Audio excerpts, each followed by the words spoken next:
आज हम जानेंगे कैसे नदी में गिरे वीर्य से पैदा हुई राजा शांतनु की पत्नी सत्यवती। हैरान करने वाली है ये कहानी। कहा जा सकता है कि महाभारत की कथा की शुरुआत सत्यवती से होती है, जो धृतराष्ट्र और पांडु की दादी थीं। उनके जन्म की कहानी तो इतनी हैरान करने वाली है कि कोई भी इसका बारे में जानकर सोच सकता है कि क्या ऐसा भी हो सकता है। आप भी इस कहानी के बारे में जानें।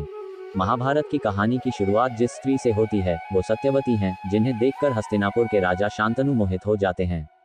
बाद में सशर्त उनकी सत्यवती से शादी होती है, जिससे उनके 2 बेटे होते हैं और फिर प्रपौत्र पांडु और धृतराष्ट्र होते हैं। सत्यवती अपूर्व सुंदरी थी, लेकिन उनके पैदा होने के बारे में सुनेंगे तो हैरान रह जाएंगे।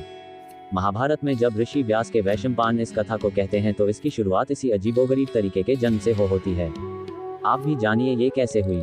उस समय चेदी नाम का एक देश होता था, जिसके पुरु वंश के राजा थे उपरिचर वसु। उपरिचर इंद्र के दोस्त थे।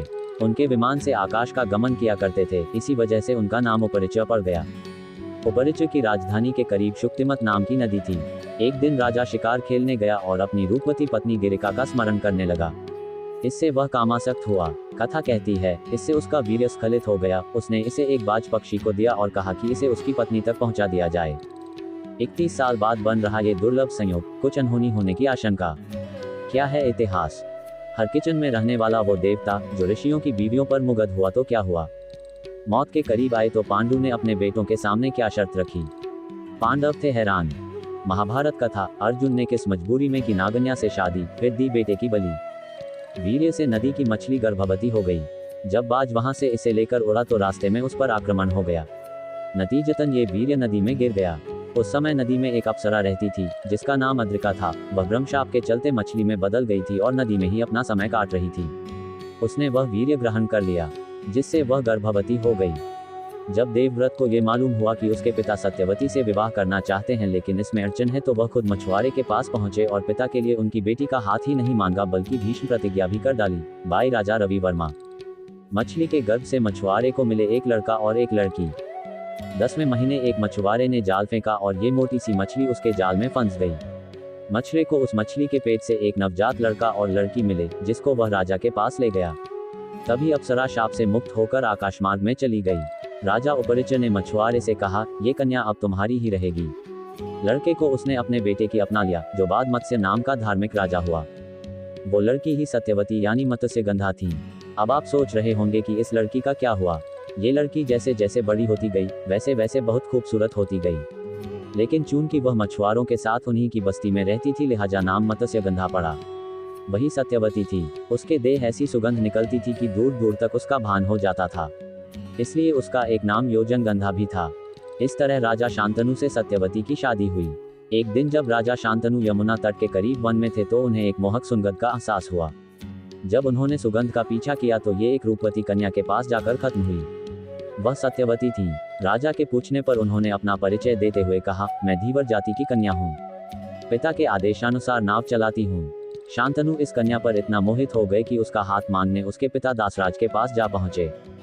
तब दासराज ने शर्त रखी कि अगर आप मेरी बेटी के गर्भ से पैदा पुत्र को ही अपनी राजा की गद्दी सौंपेंगे तो मैं इसका विवाह आपके साथ कर सकता हूँ। शांतनु वचन नहीं दे पाए और राजधानी लौट आए। हालांकि इसके बाद वह उदास रहने लगे। जब उनके पुत्र देवव्रत को इसका पता लगा तो वह खुद मछुआरे के घर गए और वचन दिया कि ना तो मैं आजीवन विवाह करूंगा, तो इस वजह से मेरा कोई पुत्र भी नहीं होगा जो सत्यवती के बेटों की राह में आएगा। और सत्यवती के चलते ही देवव्रत को भीष्म पितामह कहा गया। देवव्रत की इसी प्रतिज्ञा पर उन्हें भीष्म पितामह कहा जाने लगा।